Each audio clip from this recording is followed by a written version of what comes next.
Baik, Assalamualaikum warahmatullahi wabarakatuh. Yang terhormat Ibu Sri Alia Ekawati, STMT, selaku dosen pengampu mata kuliah Teknik Presentasi, serta teman-teman sekalian yang sama berbahagia.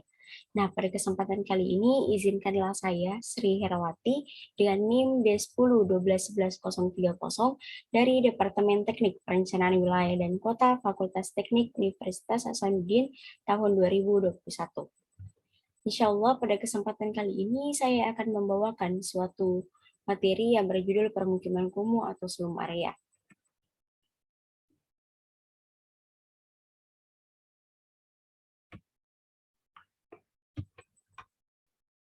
Nah, apa sih yang disebut dengan permukiman kumuh atau slum area itu? Jadi teman-teman dapat melihat gambar dari bentuk permukiman kumuh atau kawasan kumuh. Nah, kawasan kumuh itu sendiri adalah kawasan di mana rumah atau kondisi rumah hunian masyarakat di kawasan tersebut sangat buruk. Dan adapun rumah maupun sarana dan prasarana yang ada di kawasan tersebut itu tidak sesuai dengan standar yang berlaku. Kemudian materi selanjutnya yaitu ciri-ciri permukiman kumuh. Nah, adapun ciri-ciri dari permukiman kumuh itu sendiri yaitu kepadatan penduduknya itu 250 sampai 700 jiwa. Nah, jalan-jalan di kawasan kumuh itu sempit sehingga tidak dapat dilalui oleh kendaraan beroda 4 serta cenderung masih berupa jalan tanah, belum berupa jalan perkerasan atau aspal. Kemudian fasilitas drainase di kawasan tersebut sangat tidak memadai, sehingga ketika hujan turun sangat mudah tergenang air sehingga terjadi banjir. Kemudian sangat minimnya fasilitas air bersih.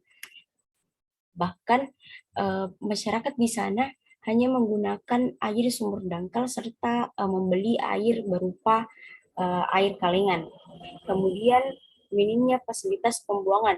Nah, pembuangan pada permukiman kumuh itu hampir tidak ada. Bahkan ada beberapa di antara masyarakat yang tinggal di permukiman kumuh itu membuang tinja langsung pada ke saluran yang ada di dekat rumah atau ada juga yang membuangnya langsung ke sungai.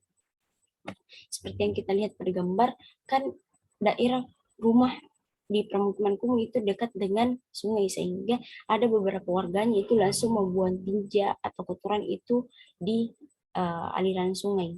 Kemudian tata bangunan tidak teratur. Nah, tata bangunan pada permukiman kumuh itu tidak teratur, bahkan bangunan yang mereka tempati itu masih belum menetap. Kemudian penularan penyakit. Nah, jelas bahwa di permukiman kumuh itu sangat mudah terjangkit penyakit. Karena kenapa?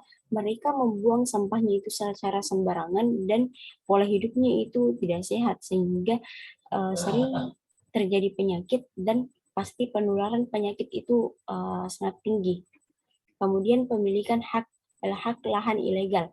Nah, tanah yang ditempati oleh masyarakat di permukiman kumuh itu sih ini itu ilegal karena biasanya tempat atau lahan yang mereka tempati itu masih lahan milik perusahaan swasta atau bahkan ada yang milik negara karena ada yang tinggal di bantaran-bantaran sungai dan lain sebagainya. Kemudian materi selanjutnya yaitu permasalahan permukiman kumuh. Nah, yang saya ambil yaitu dari jurnal permasalahan permukiman kumuh di Kota Palembang. Nah, pada tahun 2002 di Kota Palembang terdapat 42 kawasan permukiman kumuh dengan jumlah penduduk sebanyak 65.580 jiwa atau sekitar 4,60%.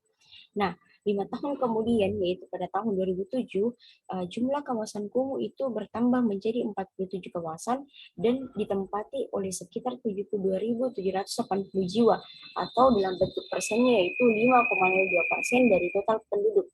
Sehingga dapat disimpulkan bahwa dari 5 tahun terakhir, yaitu dari 2002 ke 2007, telah terjadi peningkatan jumlah permukiman kumuh dari yaitu sebanyak 0,42%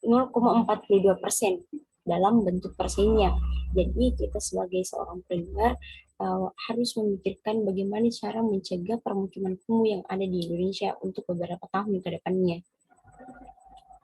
Mungkin hanya itu yang dapat saya sampaikan. Mohon maaf apabila ada salah kata. Sampai jumpa di lain kesempatan. Sekali lagi terima kasih dan Assalamualaikum warahmatullahi wabarakatuh.